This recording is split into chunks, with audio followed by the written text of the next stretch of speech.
ഏതെങ്കിലും തരത്തിൽ നൊബേൽ സമ്മാനം ലഭിക്കുമോ എന്ന് നോക്കിക്കൊണ്ടിരിക്കുന്ന ട്രംപിന് ഫിഫ ഒരു ഉഡായിപ്പ് സമാധാന സമ്മാനം കൊടുത്തു. ആ ഉഡായിപ്പ് സമാധാനം കൊടുത്ത അടുത്ത ദിവസം തന്നെ ട്രംപിന്റെ ഒരു മുഖം ഇപ്പോൾ അഴിഞ്ഞു വീഴ്ന്നിരിക്കുകയാണ്.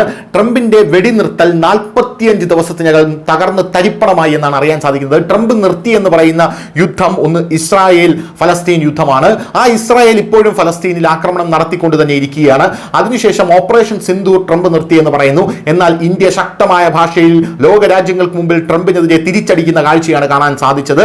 അത് ട്രംപിന് വലിയ ക്ഷീണമായി. പോരാത്തതിന് റഷ്യ യുക്രൈൻ യുദ്ധം നിർത്താനായി ട്രംപ് ശ്രമിച്ചുവെങ്കിലും വ്ളാഡിമിർ പുടിനും ട്രംപിനെ അമ്പിനും വില്ലിനും അടുത്തില്ല എന്നുള്ളതാണ് പ്രധാനപ്പെട്ട കാര്യം. ഇപ്പോഴിതാ ട്രംപ് വെടിനിർത്തൽ നിർത്തിയ കംബോഡിയ തായ്ലാന്റ് യുദ്ധം വീണ്ടും ഇപ്പോൾ കംബോഡിയ തായ്ലാന്റിൽ വ്യോമാക്രമണം നടത്തി. F-16 അതായത് അമേരിക്കയുടെ F-16 ഉപയോഗിച്ചാണ് വ്യോമാക്രമണം നടത്തിയിരിക്കുന്നത് എന്ന റിപ്പോർട്ടുകളാണ് പുറത്തു വന്നിരിക്കുന്നത്.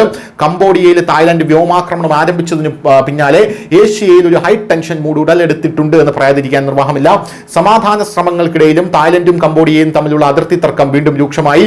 US പ്രസിഡന്റ് ഡൊണാൾഡ് ട്രംപിന്റെ നേരിട്ടുള്ള മധ്യസ്ഥതയിൽ 45 ദിവസം മുമ്പ് ഉണ്ടാക്കിയ വെടിനിർത്തൽ കരാർ ലംഘിച്ചുകൊണ്ട് തായ്ലൻഡ് വീണ്ടും കംബോഡിയൻ അതിർത്തിയിൽ വ്യോമാക്രമണം നടത്തി. തിങ്കളാഴ്ച തായ് സൈനിക വക്താവ് മേജർ ജനറൽ വിൻ തായ് സുവാരി നടത്തിയ പ്രസ്താവന പ്രകാരം തായ്ലൻഡ് തർക്കമുള്ള അതിർത്തിയിൽ വ്യോമാക്രമണം നടത്തി. അതേസമയം ഇരു രാജ്യങ്ങളും വെടിനിർത്തൽ ലംഘിച്ചതായി പരസ്പരം ആരോപിക്കുന്നു. ഇത് തെക്ക് കിഴക്കൻ ഏഷ്യയിൽ സംഘർഷങ്ങൾ ഉച്ചസ്ഥായിയിൽ എത്തിച്ചിരിക്കുകയാണ്.